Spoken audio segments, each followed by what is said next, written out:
Hari Om, chapter 18, it is the chapter of Moksha Sannyasa Yoga. That means through sannyas, through renunciation, one can attain moksha. So, this is the yoga of liberation through renunciation.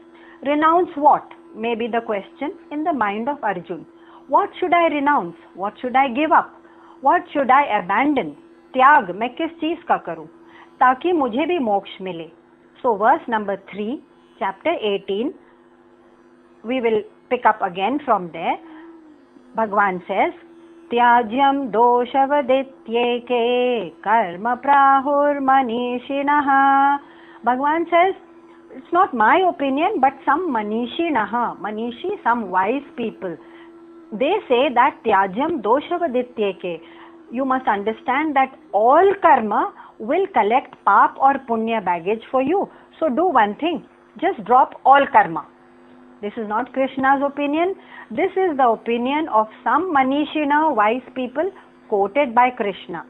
And some other philosophers say, no, you cannot give up all karma.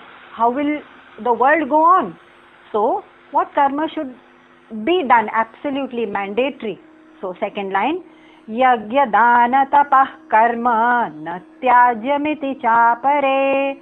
How can you ever in your life give up yagya, service and sacrifice, dan, charity and benevolence, and tap, making disciplined effort and using austerity as a hardship and effort to reach the higher, doing any kind of tap.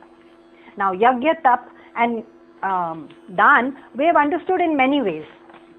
So, it can mean that yagya is where we have put in all our effort into any work in the sansar as our duty demands, but treated it as a worship, treated it as reverence.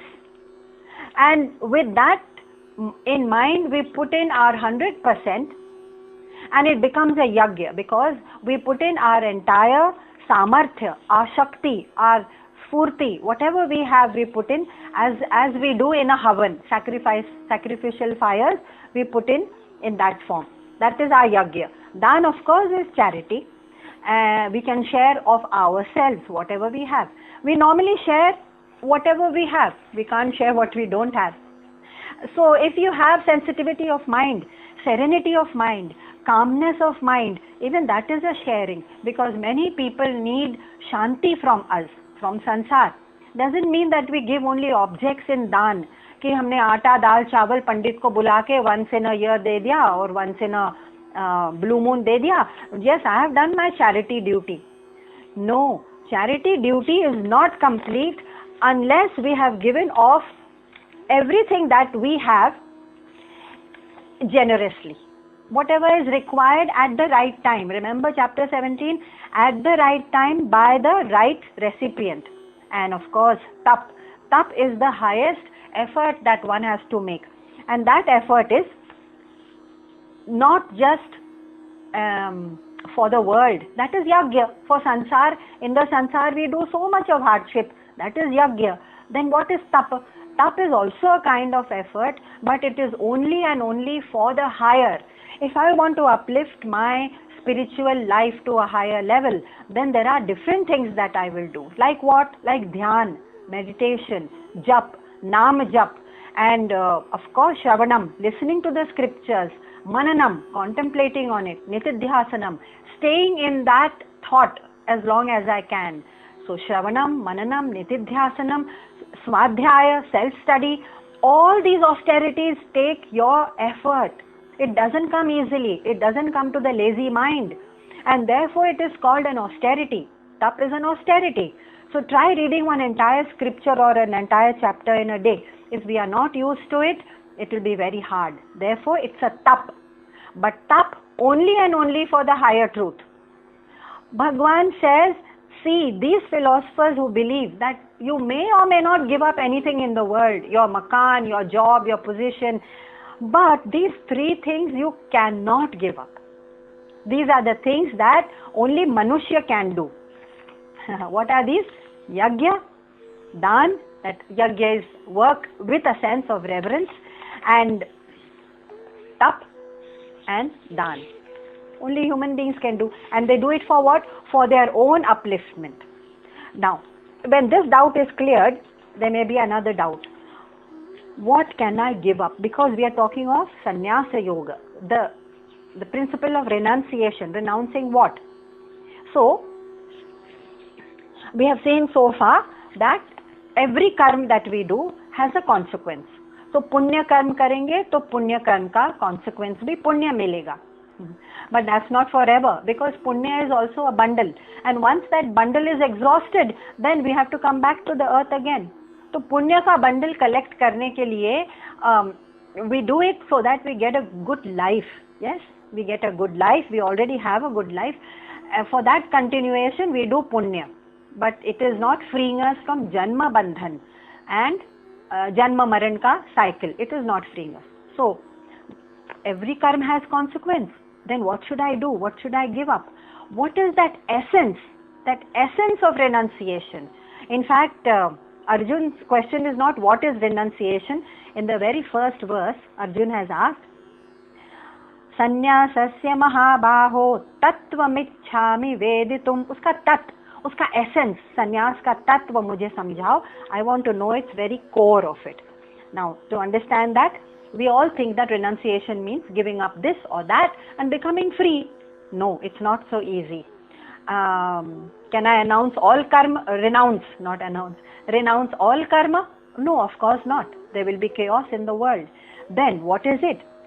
What the whole doubt that Arjun's mind and our mind has is, what has karma got to do with liberation?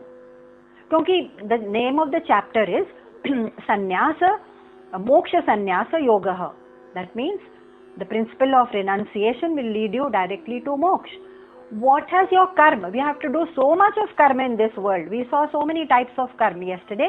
Nitya karma, the daily duties. And in that daily duties is included your Shravanam, Mananam, Nitidhyasanam, Swadhyaya, Jap and Dhyan and Sandhya Vandana.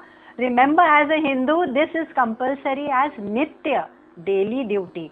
We also saw Naimit karma. So many times we are pulled into action because of the needs of society, and some celebrations and lots of ceremonies are held and functions and celebrations. We have to be there, Naimitya karma. But we spend 80% of our time in Kamya karma. That is, all that karma which brings us direct, or which we think should bring us direct pleasure and satisfaction and fulfillment and gratification. Kamya karma is 90 to 95%. So, Bhagavan says, when all this karma is, somehow we have to treat this karma, filter it in such a way, let's call it filtration, in such a way that it leads to liberation. Now that is the confusion. That is the whole crux. What has karma got to do with liberation? So this chapter answers just that question.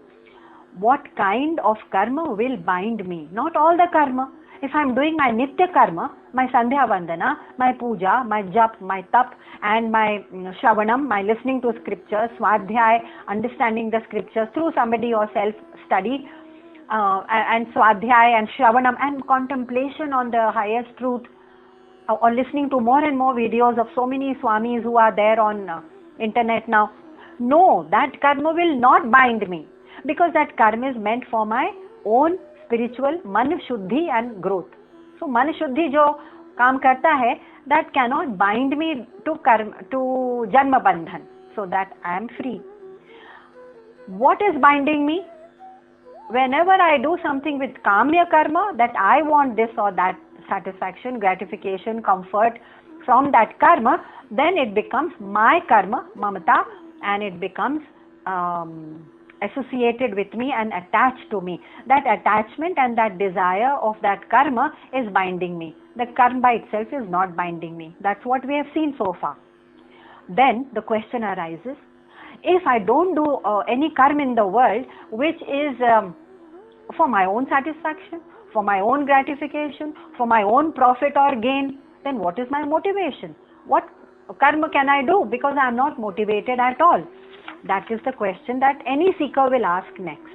So Bhagavan says in verse number 4, He will detail out kinds of karma. Verse number 4, chapter 18.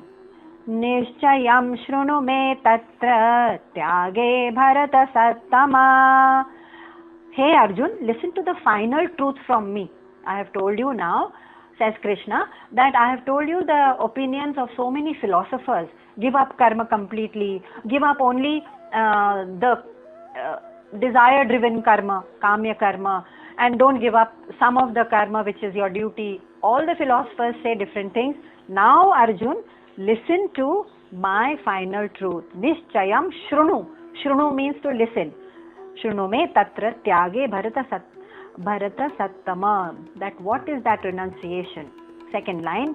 Tyago hi purusha vyagra. O best of men, Purusha Vyagra, O best of men. Arjun is called the best of men. Why? Because first of all, he is seeking the truth. There are hundreds and thousands of people in that Mahabharat, Kurukshetra battlefield standing right there. And Krishna, the greatest teacher of the highest truth, is right there. But nobody has asked for that truth from Krishna. In the same way, we are millions of us in this community, in this locality, in this city. But very few may have asked for the truth through the scriptures, and Arjun is also asking directly through Krishna. Therefore, those who come for that highest truth, Bhagwan has already said, I am here for you, Hey Purusha Vyagra, that is highest of all men. Trividah Samprakirtitaha. So Arjun, there are three kinds of tyag. Three kinds of tyag which have been declared. Acha, even tyag has three kinds. Yes, what are these three kinds? Of course, by now you know that the three guna of sattvic, tamasic and rajasic are not only the texture of our minds, but everything in the world seems to be colored by that texture. Everything that we do, we think, we associate with, the kind of places we live in, the kind of company we seek, everything that is done with that quality of mind falls into the same three categories of sattvic, rajasic and tamasic. Therefore, even tyag, renunciation, falls into three kinds. Which are these three? The first one will be verse number 5. Yagya dana tapa karma natyajyam karyameva tata. Bhagwan says, naturally, the highest kind, the most sattvic kind of tyag is when you do not give up your yagya, dan and tap. That is also a kind of sacrifice, isn't it? It's a sacrifice saying, it's an austerity. It's a kind of austerity saying, these are the things not to be given up. Before saying to Arjun what you should give up, Arjun, renounce means to give up. I'm telling you what not to give up first. Krishna and most of our scriptures generally follow this logic.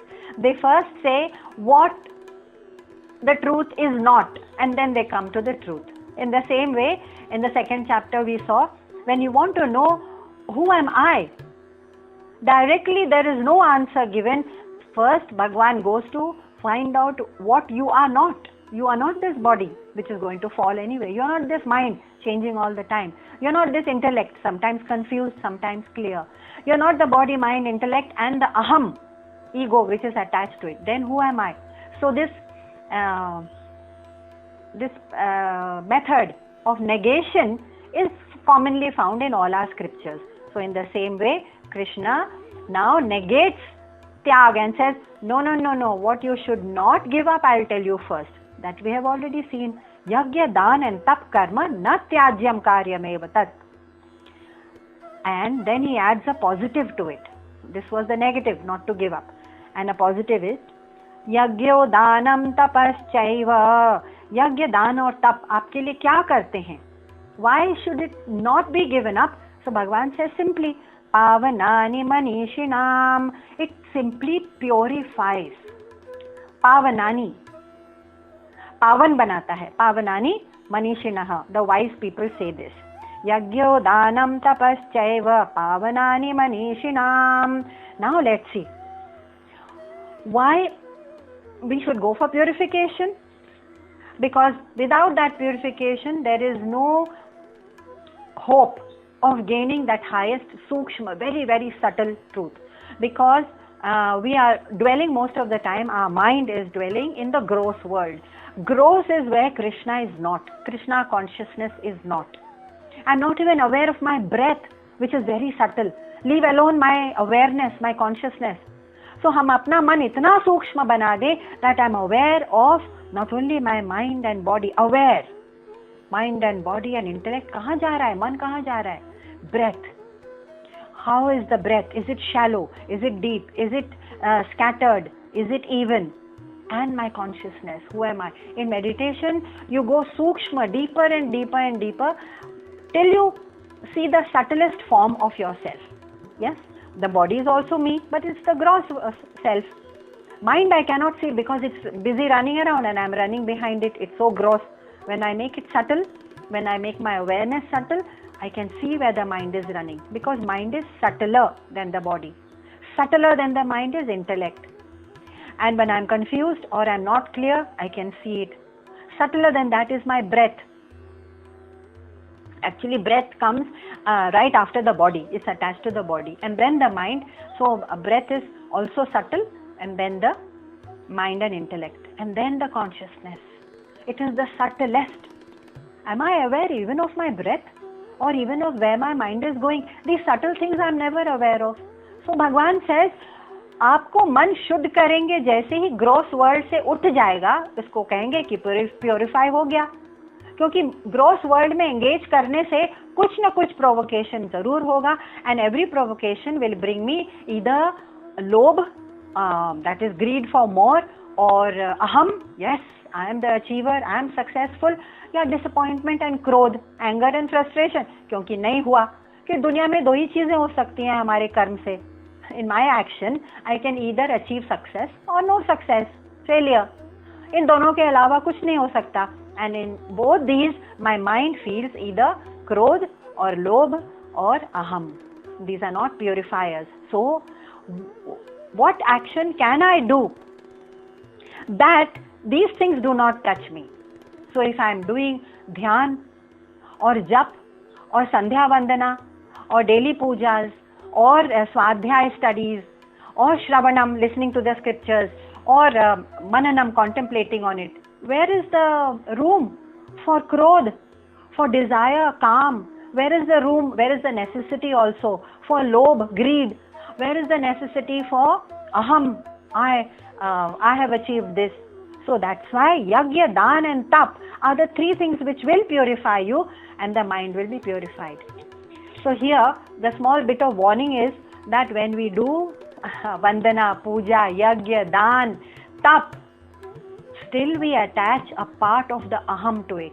And we say, हम ये करते हैं, हम फलाना तीर्थ में गए थे, मैंने इतने तीर्थ किए हैं, मैंने इतने उपनिषद पढ़े हैं, हमने ये किया है, वो किया है, फला फला. Even in yagya, dan and tap, we don't fail to attach our aham. That is the tragedy. Bhagwan says this is not expected of you. These are the only tools you have. Yagya, dan and tap are the only tools you have for purifying the mind. और उसको भी आपने use कर लिया as for bloating your own ego. So ये तो tragedy हो गई ना. So there it's a small bit of warning. Now, yagya, dana, tapaschaiva, Bhagwan says in the second line. So in the yagya, we have already seen in the previous chapters, in the 12th chapter, etc., that we have to do deva yagya, pitra yagya, manushya yagya, rishi yagya, bhuta yagya. Why? Because we are indebted to them. We cannot exist in isolation. We cannot have achieved whatever we have, our health and prosperity and our well-being and our comfort and our security. Everything is coming to us from somewhere. Either other human beings or the environment, or therefore we have a rin. Rin means debt. We have a debt to pay back. Live in gratitude. Deva Yagya, worship and protect all nature. Do not harm nature in any way. You know the kind of pollution we cause by a lot of traveling, air travel, car travel, it causes a lot of air pollution. And everyone says, okay, just one travel. But then so many millions of people are polluting the earth to the extent that now the earth has seen drastic changing patterns of the climate. That earth has now started revolting against this kind of irreverence.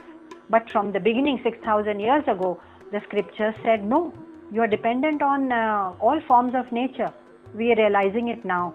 They said, treat it with reverence and never harm it. Deva Yagya it's called. Pitra Yagya, of course, we owe all our sanskar and what we have inherited to our ancestors. So Pitra Yagya, have a reverence for them. And Manushya Yagya, we have to respect every being. Care for people around you. That care are we able to extend. Some people we don't like. Okay, they may not do the right service for us. It's not in their nature. They may do half-heartedly. But that doesn't mean that in Corona times or in times of dire necessity like the world saw recently, it is our duty. You just support them. It is their swabhav. They may not have given their 100% when they were serving you as drivers or cleaners or helpers. It's okay. It's their swabhav. But now my duty is that the world has shut down. They have no livelihood. They have very few means left of earning their bread. Okay, those 2 years I have to support them. It's my duty. It's my Manushya Yagya, caring for people. Not putting conditions. वो मेरे लिए करेगा तो मैं करूँगा. No. Where there is a need, 17th chapter we saw. How do we give dan? Not according to whether we like or dislike, but whether there is a need or not. Manushya Yagya. Rishi Yagya, that means all these rishis whose words we are reading today. How are we able to read it? Because they took the trouble to pass it on. Then later on, other munis took the trouble to write it down, compile it, bring it down. Then many of the scholars took the trouble to translate it, because by that time language was beyond our reach. Sanskrit language, it is still beyond our reach. So translations and rishis, and how much of stuff they have done in high meditation to find and dig out the highest truth. Now Rishi Yagya, we have a debt to them. How do we repay them? Oh, simple. So our scriptures say you must repay the rishis whom you are reading now by pursuing knowledge. Pursue it more and more. Find out the truth. Once you are aware and once you are confident that yes, you can talk about it, then spread the truth. Spread the scriptures. Share it with others. And in this way, you will help to preserve the scriptures. Scriptures meaning the words of the rishis. I may not have the capacity to speak or to teach. Not everyone can be a teacher. But there are many people who support the ashrams and temples and swamis by feeding them, giving them books and their publications, looking after their clothing and their care for them so that they can study. Those brahmacharis and hundreds of brahmacharis who are being trained, they have to be supported by someone. So one can even do Rishi Yagya by supporting the studies of these brahmacharis so that they can become swamis later and spread the scriptures and preserve. Preserving the scriptures is our duty. We are indebted to it. We have a debt because it is the scriptures that pull us out, that haul us out of our grief, of our misunderstanding, of our delusion, of our अज्ञान.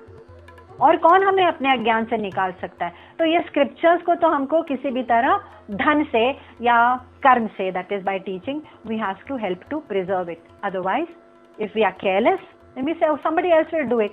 Brahmachari है ना, swami है ना. If we keep thinking about somebody else will do it, then our bit, our 5% or 1% contribution to the rishis remains unrequited, that is unresponded. And therefore we have to do it. Bhuta Yagya, all other creatures of this planet, we have to care for them. Now this is our Yagya. Yagya, I have already said, is also care about the kind of work we do in our professions, in our work, in our society, community, and for the nation. We are expected to do some work. That work, if we do with this sense of Yagya, that I am doing a reverence, I am doing, it is a sacrifice. It is not, it's a duty and it's not a favor that I am doing. Then all work becomes Yagya. Okay. Tap we have already seen in 17th chapter. Tap of speech is Hitam Vada, speak for the welfare.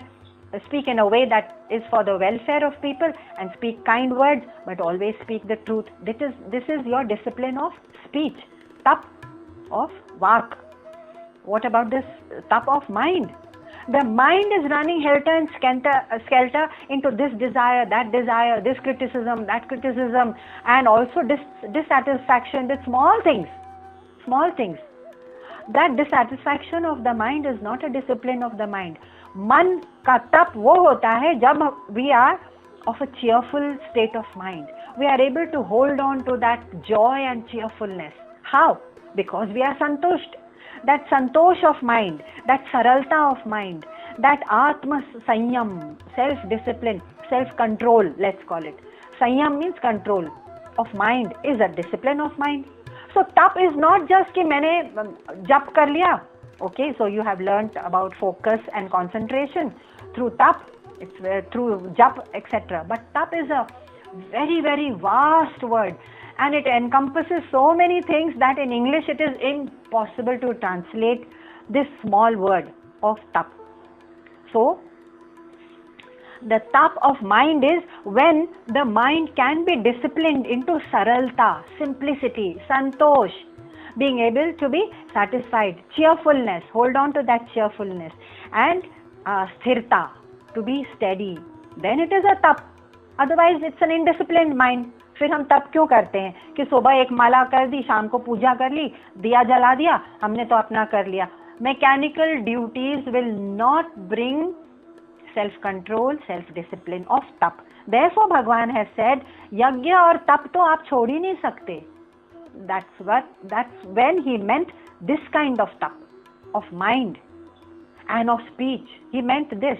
How can we give it up? Then we will become uncivilized and very, very gross. And tap of body, of course, we have seen is ahimsa, not being violent, and being able to sit for hours for study. That is a discipline of the body, isn't it? To be able to sit and read and focus when we are doing either jap mala or studies and puja, and also brahmacharya, not indulging too much in any of the sensory pleasures. All that is tap of the body.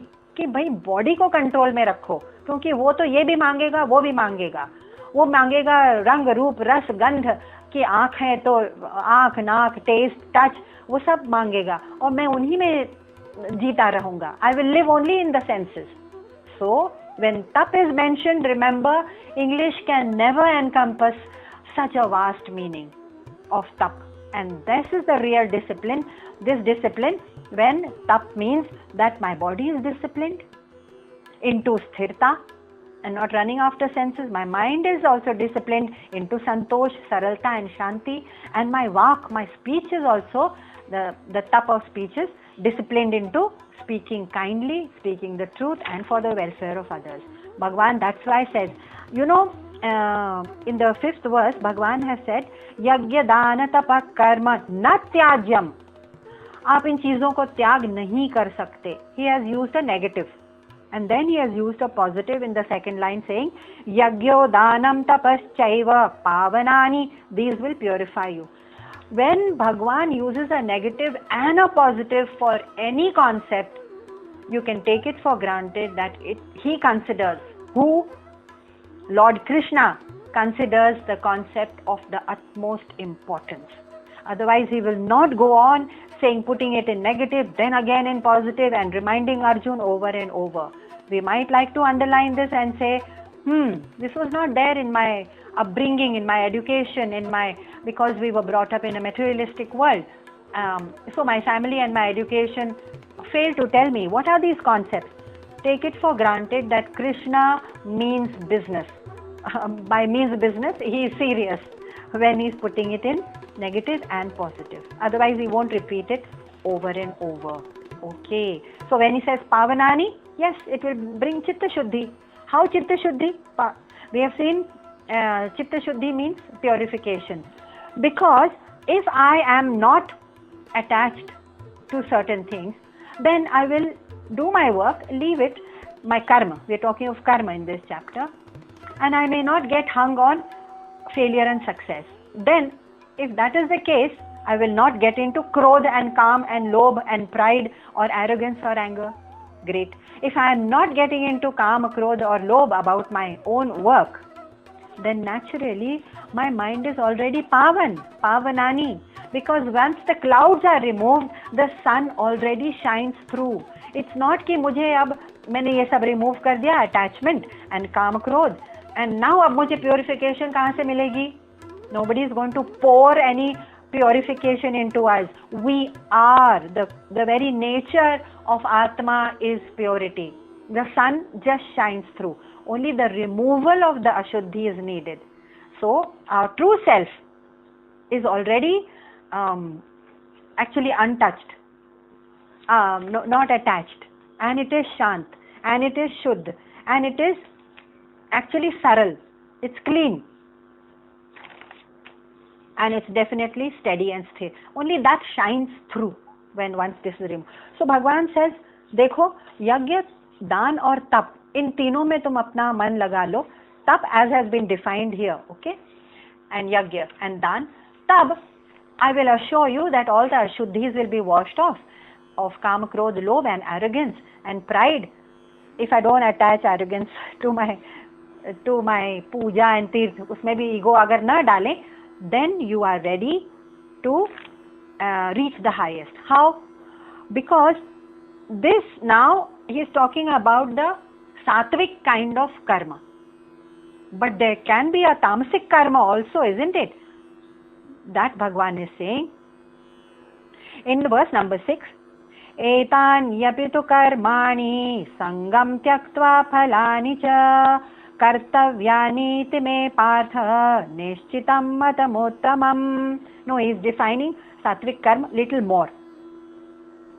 How should actions be performed? That means what is the highest sattvic karma? Sattvic karma, there is one more extension added by Krishna, verse number 6. Then he will go to Rajasic karma and Tamasic karma. Okay. Etan yapitu karmani. That means Etan yapi. Even those actions which are what? Yajna, Dan, Tap. Even these, Etan yapi karmani, आप इन सबको भी बिना संगम, बिना attachment के और बिना उसके फल के चाहे, फलानी च करेंगे, तभी वो आपके शुद्धि करेगा. As simple as that. उसको ईगो फिर से अटैच मत करो. ईगो को नलिफाई करने के लिए ही तो वी आर डूइंग यज्ञ, दान एंड तप, और उसी में हमने अब ईगो जोड़ दिया. So everything becomes self contradictory and it will reach no result. And we will remain as sansari as before, as ashuddha as before, and talk about how many tirthas we have done, how many swamis we have met, how much of studies I have done, और मेरी कामना क्या है कि मैं इतना इतना और पढ़ लूँ. And I am driven by a passionate desire to, even studies of scriptures can become a very very rajasic desire. Bhagwan says no, don't attach कि मुझे ये फल मिलेगा, वो फल मिलेगा. From what? From dan, tap and yajna. Keep these three actions clean of attachment and desire for phal. Only then it will purify you. See how Bhagwan has clarified with precision, extreme precision, how you can reach the highest. Sangam tyaktva, attachment of phal has to go. Now we are using punya for more sukh. कि मैं यज्ञ, दान और तप करूंगा, मुझे कितना कितना पुण्य मिलेगा. Either we are attaching our ego to it for society to admire us as pious and religious and very spiritual people, or we are saying, oh never mind, at least Bhagwan can see मैं पुण्य कर रहा हूँ. But पुण्य की इच्छा क्यों? That itself is pulling us down, because when we want punya, it means we want sukh. Sukh means I want more of good things and beneficence in life and welfare and the bounties of life. That is my idea of sukh. सब हम पुण्य करते हैं क्योंकि सुख चाहिए. अरे कितना सुख चाहिए? जितना जीवन हमको मिला है, हमने बहुत कुछ सुख और दुख देख लिए हैं, बहुत ज्यादा सुख दुख देख लिए, और आप कितना सुख देखना है?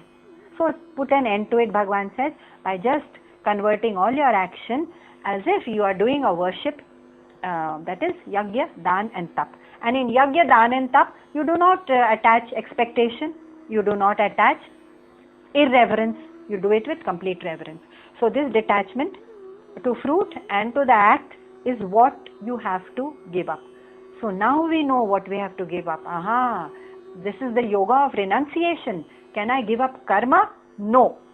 Give up the attachment to the karma. मैं कर रहा हूँ और मेरे लिए ये फल आना चाहिए, इतना सुख मिलना चाहिए, and that phal and the attachment has to be given up. So now we are very clear to renounce what? Not the karma, but the attitude to karma. Some people will say, ठीक है, अब भगवान ने बोला है कि फल की इच्छा भी मत करो और काम is not yours. It is ordained by me. So don't attach to karma also. What is my motivation? मैं क्यों करूं? So Bhagwan says, कर्तव्यानीति मे पार्थ निश्चितं मतमुत्तमम्. He says, do it because it is kartavya. Don't ask too many questions. मुझे ये क्या मिलेगा? What's in it for me? You know, this is a very common phrase, what's in it for me? मैं ये क्यों करूं, वो क्यों करूं? If it is required of you, Bhagwan says, kartavyani me partha. Consider it your duty and go right ahead. Do not ask questions. Arjun, you are standing right now facing the Kauravas, and you are saying that I cannot go ahead. What kind of duty are you fulfilling? You have to complete it because you are attached to the results. मैं ऐसा करूँगा तो my dear cousins and revered gurus are going to die. I don't want that result. So Arjun, who are you to decide what result will come of the battle? That result is already decided by me. That result you leave to me. You just go ahead and fight that battle. So that battle of Arjun is like a symbolic. Is symbolic of all our actions that we do in this world, and then we say, should I do this or not? When I already have a preconceived idea of what the result should be. Bhagwan says, no, you give your 100% Arjun and you have to do it because it's your kartavya, no questions asked. Because whether you go ahead and fight the battle or not, those people who are ranged against you in the battle right now, I have already decided their destiny. The end is to come anyway. You are not this great actor or karta in this drama. So don't consider yourself the hero of the drama. Just go ahead because the kartavya has been given to you. Very often we act very heroic in our lives. I have done this, I have taken care of this or that family member in the house. I have given financial support to this or that person. I have pulled out a company out of dire straits. I have supported this and that. We act as if we are the heroes of this drama. But Bhagwan says, even to Arjun, look, you are not the hero. Take out your self-centeredness in your actions. You are doing it because it's your kartavya. And leave it at that. मैंने ये किया, मैंने वो किया. आपका कर्तव्य था, आपने किया, that's complete. उसका result जो आना था, that I have already ordained. So the advice to Arjun is the advice to us. Nishchitam matam uttama. Nishchitam, this is my complete and certain advice.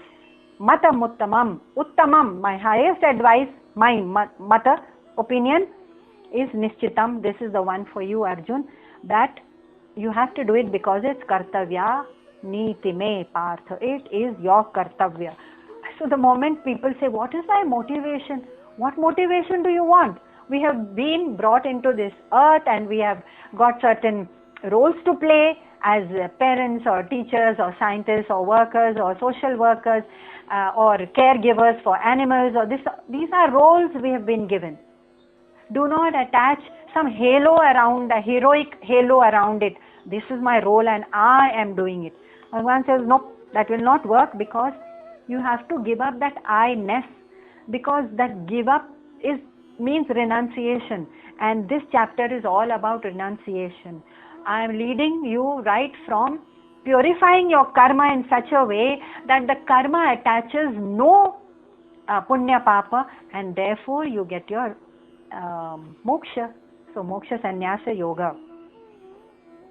We have a sound body and a sound mind. Isn't it enough that God has given us a great sound body and a sound mind, and that we have to engage in some kind of welfare, sarvabhuta hite rataha, of making sure that somebody benefits from it. Otherwise we'll become like like Bahadur Shah Zafar, who said at the end of his life, you remember his words, right? न किसी के काम आ सका, न किसी के आंख का नूर हूँ, न किसी के दिल का करार हूँ, मैं तो जो किसी के काम न आ सका, मैं तो वो एक मुश्ते गुबार हूँ. I'm just a handful of dust. And when we die, we are going to say, what have I done? Just taken, eat, sleep, and take care. Everyone takes care of their family, even all other creatures do it also. But who does things as kartavya? This is my duty. No one does, only a manushya can. Now Bhagwan comes to talk about, having talked about how this I should not interfere. The highest kind of sattvic tyag is when you give up this I. That's all. Highest kind of tyag, renunciation, is not of my bangla, gaadi and naam and fame and dhan and putra. Oh, I have given up so much. That is not renunciation. That's running away. Renunciation is जब I, ममता, मेरापन और अहम को मैंने drop कर दिया. That I is not me. It's my shadow of the real self. It's just a shadow, and it follows me around. And I think, oh, this is the real me. My real self is something else. In fact, कुछ ऋषिज होते हैं जो मोक्ष की इच्छा भी नहीं रखते. I don't even want moksha, they say. I just do my disciplined life. So what is the most interesting fact about this whole study of the scriptures? When we are reading the scriptures, we are struck by one thing, and that is that in the world outside, the materialistic world outside, when I want something and I want it badly, it works for me and I make progress in that field. I make material progress when I have great desire for it, right? In the spiritual world, it's just the opposite. When I drop the desire, I make great progress in the spiritual world. You see the paradox? That's why we are used to saying कि if I don't want something, how can I progress? मेरा motivation क्या है? We are used to thinking on the gross lines of the material world. In the material world, I'm repeating myself, when I want something, when I have desire and kamana, I make material progress in the world, and promotions and dhan and naam and yash and kirti. Yes, I get all that. In the spiritual world, when I drop the kamana, the desire itself, I make great spiritual progress towards a sukshma mind and towards Krishna consciousness. It's the opposite. Exact opposite works for me. Now we come to what interferes with my tyag, with my doing any karma just because it is my kartavya. Can I do it pure and simple kartavya? No, I cannot do anything because my mind is trained to say what's in it for me. So number 7th verse, Bhagwan कहते हैं the types of tyag, wrong types and right types. नियतस्य तु संन्यासः कर्मणो नोपपद्यते. Some people, they have a wrong notion about renunciation or sannyas. Sannyas is a word with lot of baggage loaded, so I'll just use the word tyag. They have a lot of delusion about it, saying, oh, all my obligatory functions also I will give up and then I'll become pure. What has Bhagwan got to say about such people? He says, moha tasya parityagaha tamasah parikirtitah. Such people are only tamasic.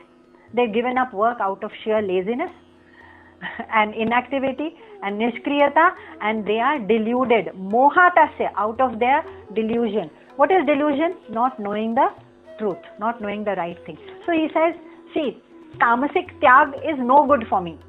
Don't tell me I have given up all work and I have come to your door. No. I want that highest kind of sattvic tyag. What is that sattvic tyag? When all karma is bereft of kamana, desire and sangam, sangaha, attachment. Then you come to me. वो renounce करके तब मेरे द्वार पर आओ. जैसे मंदिर में कहते हैं ना कि भाई आप चप्पल जूता उतार के तब मेरे द्वार पर आओ, उसको लेकर मत आओ.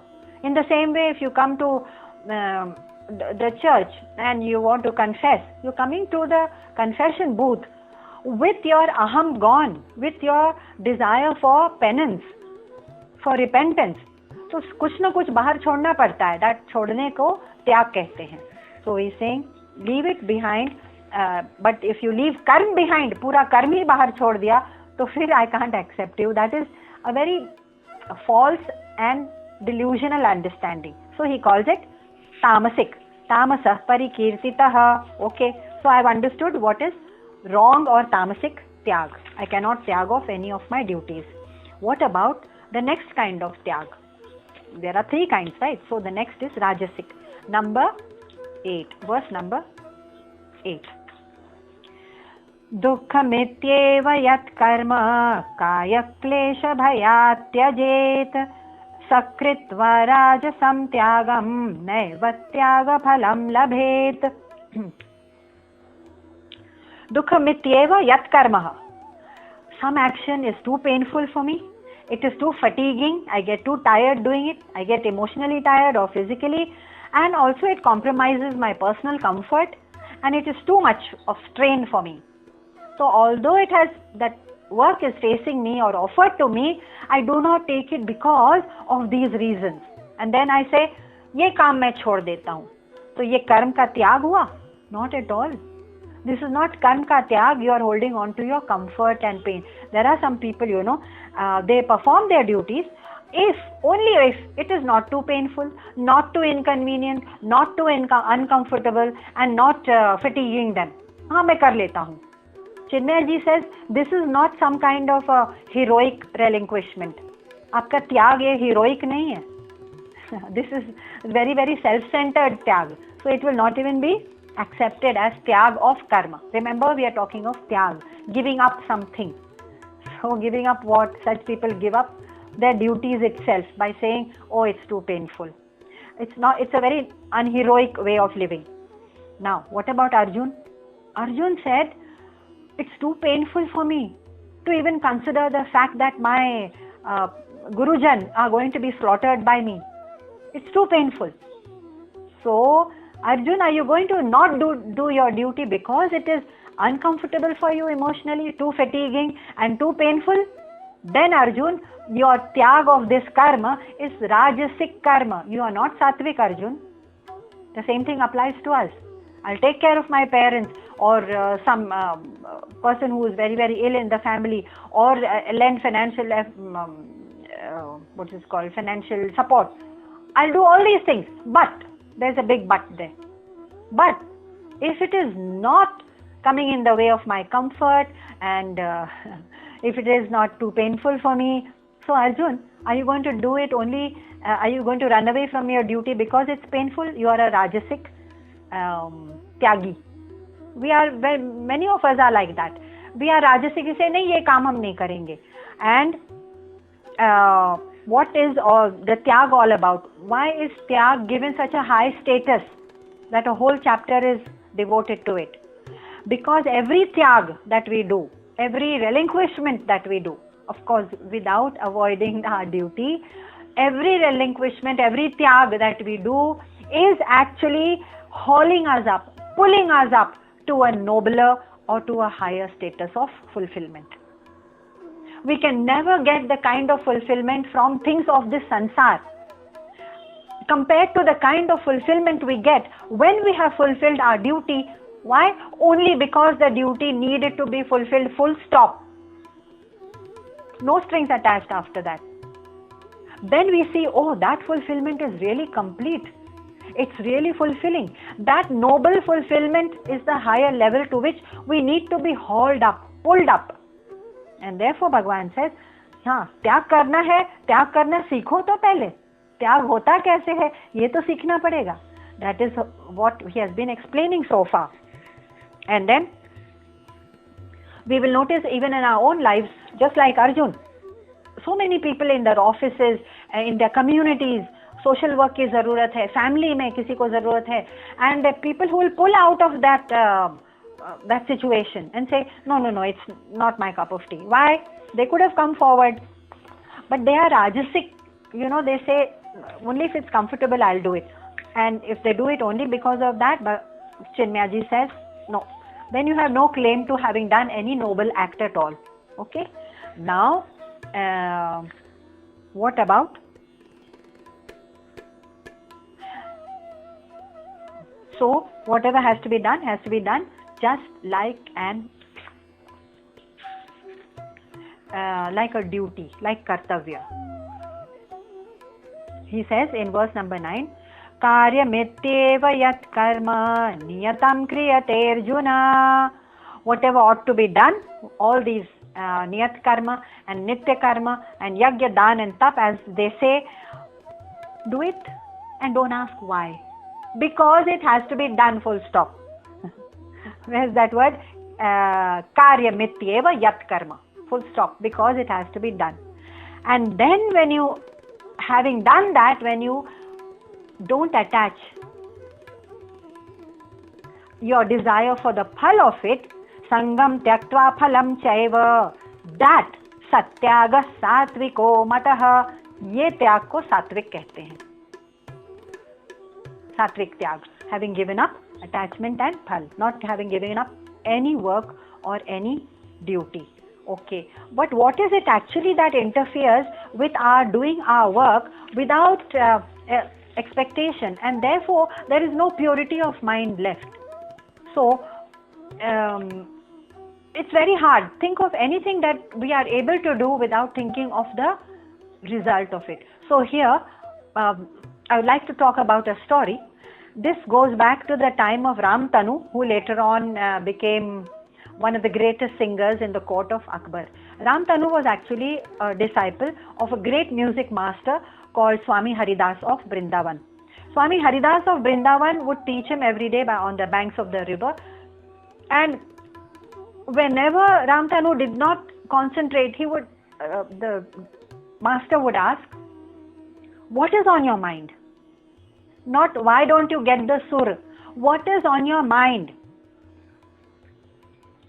And Ram Tanu would say, I was thinking, when will I ever be able to sing as wonderfully as you? When will I be as perfect as you as a singer? Now see, there's an expectation of a phal that one day I'm going to be as great as the master in music. And that desire interfered with the music itself. And therefore his performance was faulty. And the Guru noticed it. The moment the phal is on the mind and not the action, the quality of work will suffer and man ki ashuddhi to ho hi jati hai. Because then I'm frustrated if I don't become as great a singer. Now this Ram Tanu of course became a great singer and he was recognized and many people talked about him. Word reached to Agra and Akbar's court. Akbar said, I want to hear this person.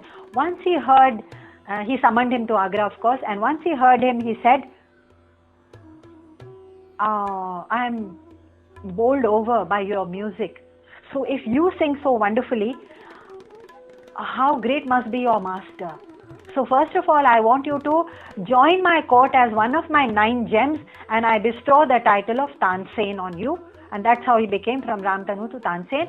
And you will be one of my 9 gems. But I still want to know how great must be your master. I want to hear him. Tansen. Now Ram Tanu became Tansen, and Tansen said, oh, Swami Haridas will never sing for anyone. Oh, then whom does he sing for? Akbar said, he sings only and only for Radha or Krishna. When he feels that Radha or Krishna have asked for his music, he starts singing only on that day. Otherwise, he keeps his silence. So then he said, he won't come to my court. Tansen said, oops, sorry, no, he does not go anywhere. He will, no matter how great a person who is summoning him, he will not come to your court. Okay, Akbar said, he was a humble man. You know that Akbar was not a very highly educated man in the formal sense. And therefore his sense of inquisitiveness about philosophies, about music, about art, about everything was immense, because he kept thinking that I don't know enough, as much as the scholars and the philosophers know, and musicians and artists.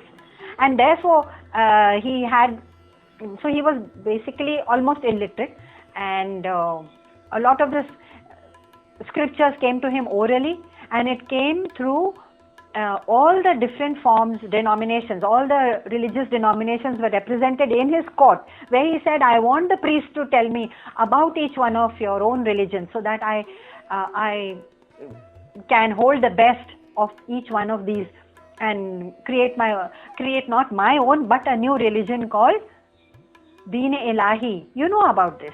One of the greatest visions of Akbar, and I think it was the greatest, was an eclectic philosophy, eclectic religion called Deen-e-Ilahi, which means it has an ansh of all the great religions.